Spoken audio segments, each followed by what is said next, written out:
और बिहार में मुखिया का चुनाव लड़ने की तैयारी कर रहे हैं तो ये खबर आपके लिए है। पटना हाईकोर्ट ने 24 घंटे पहले के ऐसा फैसला सुनाया जिसने आरक्षण का पूरा गणित ही पलट दिया।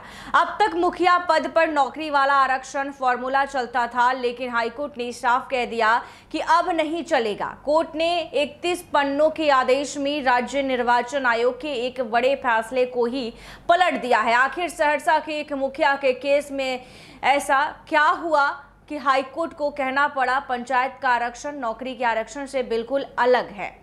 ऐसे में बता दें कि पंचायत चुनाव में आरक्षण को लेकर पटना हाईकोर्ट ने एक अहम फैसला सुनाया। न्यायमूर्ति पार्थ सारथी की एकलपीठ ने मोहम्मद इस्सा की याचिका पर सुनवाई करते हुए कहा कि मुखिया के चुनाव में आरक्षण का नियम बिहार पंचायत राज अधिनियम की धारा 15/5 के तहत तय होगा। सरकारी नौकरियों और सेवाओं में आरक्षण से जुड़े 1991 के बिहार आरक्षण कानून को सीधे पंचायत चुनाव में लागू नहीं किया जा सकता।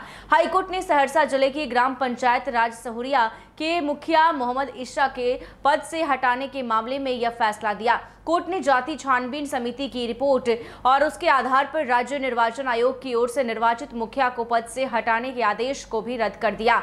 ये फैसला 31 पन्नों का है और पंचायत चुनाव में आरक्षण की व्यवस्था को लेकर महत्वपूर्ण माना जा रहा है। ऐसे में हाईकोर्ट ने साफ कर दिया है कि सरकारी नौकरी में आरक्षण और चुनाव में आरक्षण दो अलग विषय है। दोनों के लिए कानून और उसका उद्देश्य अलग है, इसलिए सरकारी सेवाओं के लिए बनाए गए आरक्षण कानून को पंचायत चुनाव में उसी तरह लागू नहीं किया जा सकता है। अदालत के मुताबिक 1991 का बिहार आरक्षण कानून मुख्य रूप से राज्य सरकार के अधीन पदों और सेवाओं में आरक्षण से संबंधित है।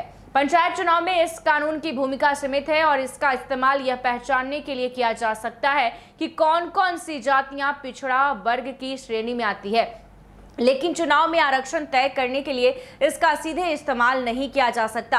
हाईकोर्ट ने साफ शब्दों में कहा कि मुखिया के चुनाव में आरक्षण के लिए बिहार पंचायत राज अधिनियम 2006 की धारा 15/5 लागू होगी, यानी पंचायत चुनाव से जुड़े आरक्षण के मामलों में इसी कानून को आधार माना जाएगा और इस फैसले से उन मामलों में स्थिति साफ होने की उम्मीद है जहां पंचायत चुनाव में उम्मीदवार की जाति और आरक्षण को लेकर विवाद खड़ा हो जाता है। इस मामले में याचिकाकर्ता मोहम्मद इस्सा के पंचायत चुनाव में अत्यंत पिछड़ा वर्ग के लिए आरक्षित सीट से मुखिया चुने गए थे।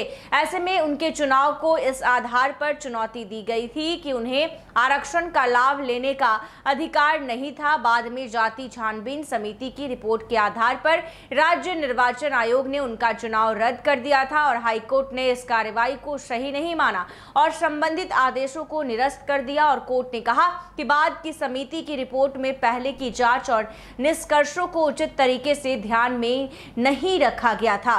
तो बता दें कि अब मुखिया जी का कहीं ना कहीं पद जा सकता है। ऐसे ही तमाम खबरों के लिए देखते रहना NBC 24।